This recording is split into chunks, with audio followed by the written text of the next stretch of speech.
out here in full pads, and probably the best part of everything so far is the camp mentality approach taken by all of our players and the staff, in the sense that everybody understanding the importance of competition and how competition brings out the best in each person and also brings out the best in our teammates as well. So, and also recognizing how much more there is to do, the amount of work to be done. So we press them hard, we have an agreement to push each other all the way till we reach that breakthrough and get better. And we know that we have a ton of work to do and a ton more improvement to do as well. So that being said, questions please. Marty, just the importance of, within that game, the open season, to get some of these nice practices in, get the guys acclimated to the time after a lot of morning practice, just the importance of making sure the body clocks are right and having a little bit of time to manage that and figure that out with the guys. Sure, it's always important to give our guys an opportunity to practice at all different times in which we're going to have a game. All different game times are critical because guys have to understand their clock, right? What to eat, when to eat it, when to go to bed, how to just program themselves to being as effective as possible. So we'll get a couple night shots, we'll have a couple afternoon shots. We've done obviously a ton of morning shots, and during the year we're a morning operation. So but being under the lights certainly is critically important for all of our night games. Marty, speaking of competition, looking at the receiver room, how have those guys been pushing each other, and who have you seen maybe emerge over the course of fall practice? Yeah, we feel strongly about that room in the sense that it's a really tight battle, and it's a tight battle for the right reasons. It's because guys are doing the right things and are playing hard and are playing at a high level, and they've welcomed the competition. They've brought it into the room, fully understand that it's needed. We have to have winning depth. We have to have winning frontline guys. We have to have role guys. And so far, all we've seen is just the best of each guy. At times, there seems to be maybe a little bit of separation here and there, but too close to call, they're going to have more opportunities to create more of that separation. But we see a room that is committed to not only doing what it takes to catch the football, but all the other things that come with it, particularly on special teams as well. So all in all, a really strong outing by those guys so far, and they will be tested really hard tonight. Marty, you mentioned the winning depth. I was curious, across the board, big picture, offense, defense, how close are you to having this roster where you want it to be talent, not just top line talent, first team, but like you always want that championship second team pushing the first team? Like, how close is that? Do you sort of see that coming? Well, I think in modern day football, you'd be very fortunate if you could get 2.5 at each position. Back in old school college football, right, you always had 3s and then you had 4s coming in, right? You always think about 22 positions times 4, subtract each specialist and whatnot, and you have somewhat around the number that you want with some preferred walk-ons making a cut as scholarship players. So what I think you will find now, we're more readily approaching a place where we have a QB that's accountable at each position.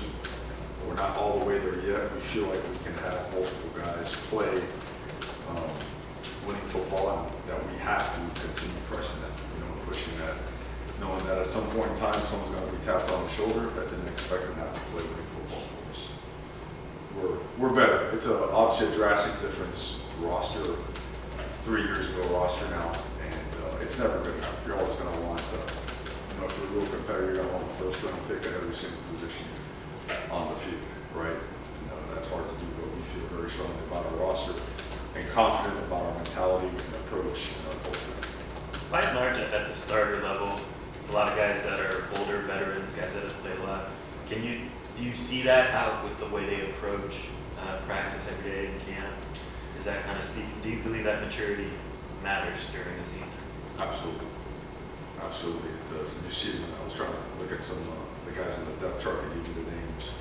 Ruben Bain is about as strong as a camp as you can have.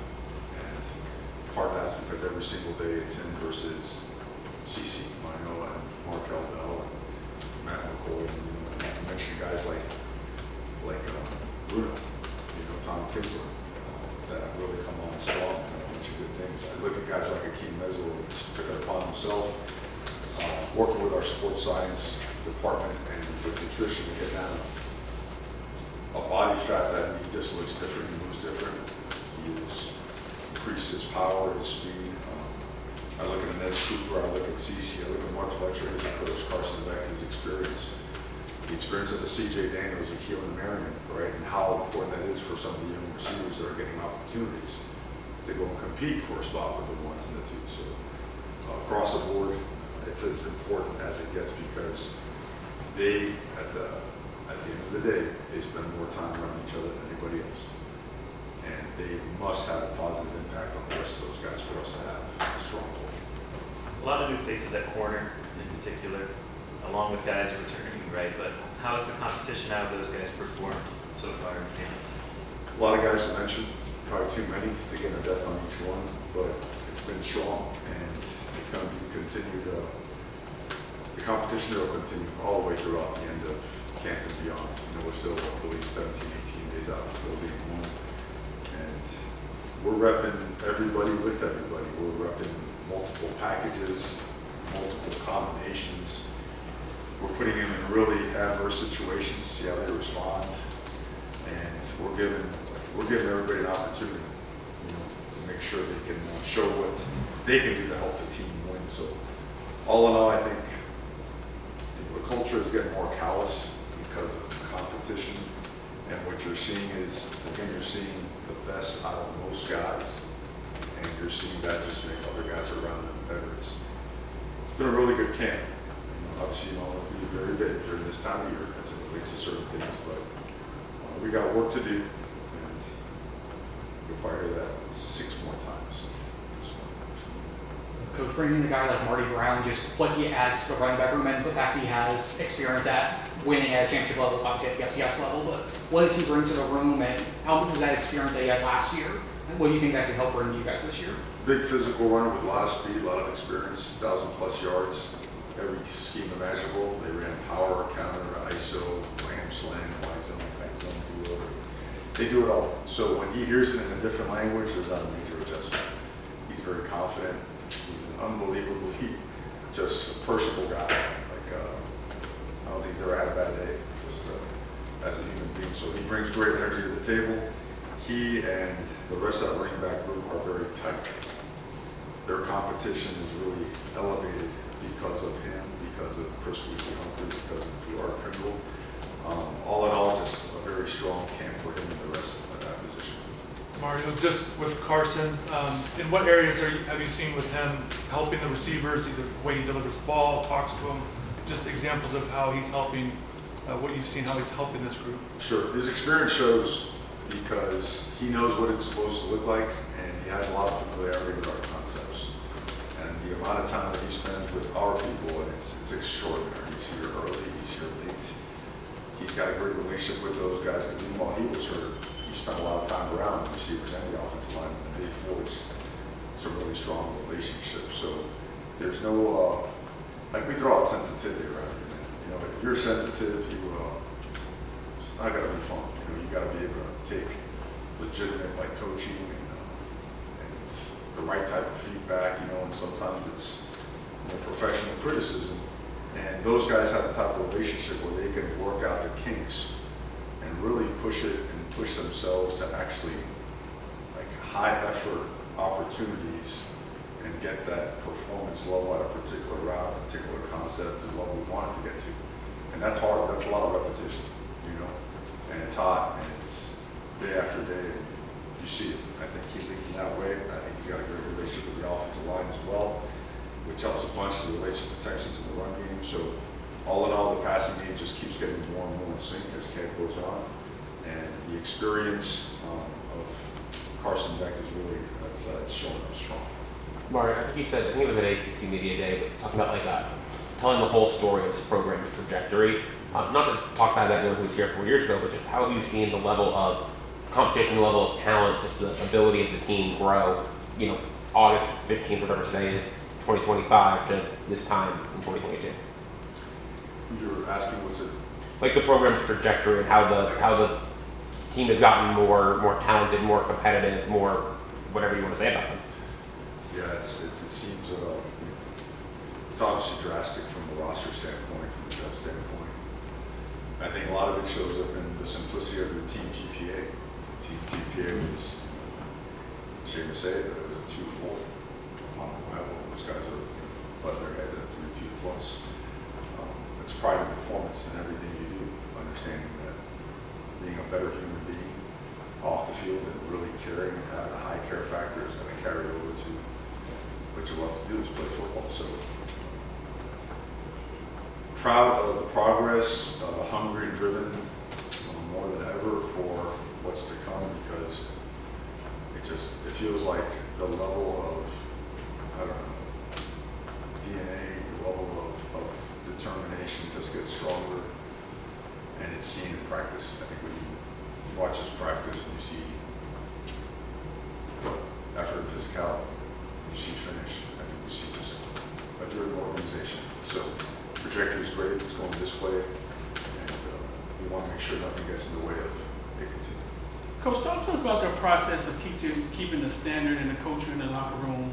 When the faces change so often year by year, what is your process of keeping that standard?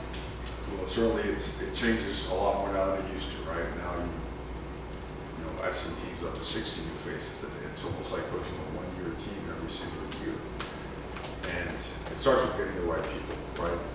And you can never be perfect, but you do your best to do all the homework that you possibly can to make sure that the inside, the brain, the heart are in the right place, because it's got to fit, right?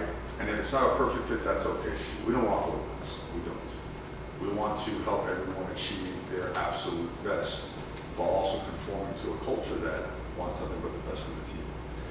And so it's interesting, when you get alphas together with alphas, they typically, right, they butt heads.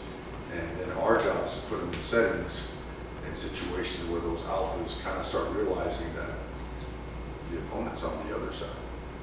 And that's kind of where, the magic kind of happens. Those guys start competing together, working together. They take a deeper dive into knowing, like, who is this person I'm working beside? Who is this person I'm playing against, playing beside? And that has a lot of value, man, because you know how it is. You can't respect someone unless you know someone. And you can't know someone unless you invest time with them and in them. And I think if I showed you our off-season schedule and how much time we spend around each other, I'm not surprised those guys don't try to wrestle each other more than anything, because we spend so much time with it. We just stay real, we work hard at it, do the best we can. How is the D tackle position group performing through this stage of camp?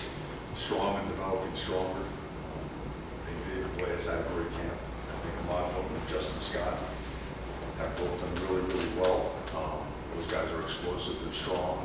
Those guys all have experience with, obviously, Moten and Blaze having Morgan Scott played really well last year when he got in there. And certainly has had just his gains in the weight room make him an even better player. Guys like David Russell need to be mentioned, because all of a sudden we're seeing a guy that's changed his body and he's making a dent in the line of scrimmage on a day-by-day basis. The two guys that have to be mentioned for more than just playing, but Micah Newton and Dante Simpson both had injuries upon arrival or soon after. And those guys epitomize what you want in your players because of their approach to rehab and getting healthy again. They're 100% doing everything, and they played at a high level. But those guys attack rehab and they fought their way out of the training. Your biggest fear as a coach is when you have someone that tries to fight their way in the training room and look for a way out. These guys, they couldn't be kept out. And they got way ahead of schedule, and they're stronger than they've ever been, and they're performing at, for freshmen, really high levels, and are getting closer and closer to significant playing time. So all in all, just that group together has made significant improvement and needs to make more significant improvement. At linebacker, can you talk a little bit about that position, maybe the Saints and Torrey in particular? There's a bunch of guys there. Those guys are, of course, we're talking about because they play really good football, and they're playing good football for us now. We're bigger, we're faster, we can strike and run. It's certainly, Coach Hutterman, if you've watched him coach, you see how detailed he is, how demanding he is. We're going to tie out those guys, and our levels of block destruction, diagnosing, and hitting it, triggering, have really taken a really strong step. We have a really strong linebacker. We feel really good about these guys, and we're healthy linebacker, like D tackle. So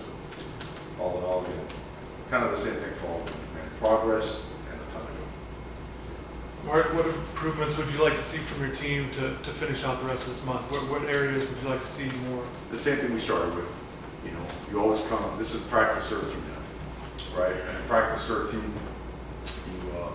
you're gonna find out some things about your team, like if a guy doesn't have a significant role yet, is he gonna pout? Or is he gonna step up and show that he belongs as a contributor, as a starter? So that's coming up now. We haven't seen any of that yet. We're gonna test them. We're gonna test them hard tonight. We're gonna press them. They need to be pressed. We always talk about communication being at the forefront, right? Communication, physicality, finishing plays, ball security, ball disruption, blocking, tackling, running, throwing, catching. I'd like to see us getting better at every single aspect of football. God knows we have thrown in every situation out and every field zone you can imagine as well. We have put our guys in really adverse situations, and we're going to ramp it up tonight. We're going to ramp it up tomorrow. On Saturday, it'll be more of a slower paced day. Then on Sunday, we'll scrimmage. Again, it'll be a long scrimmage. And we should have a lot of our answers by then.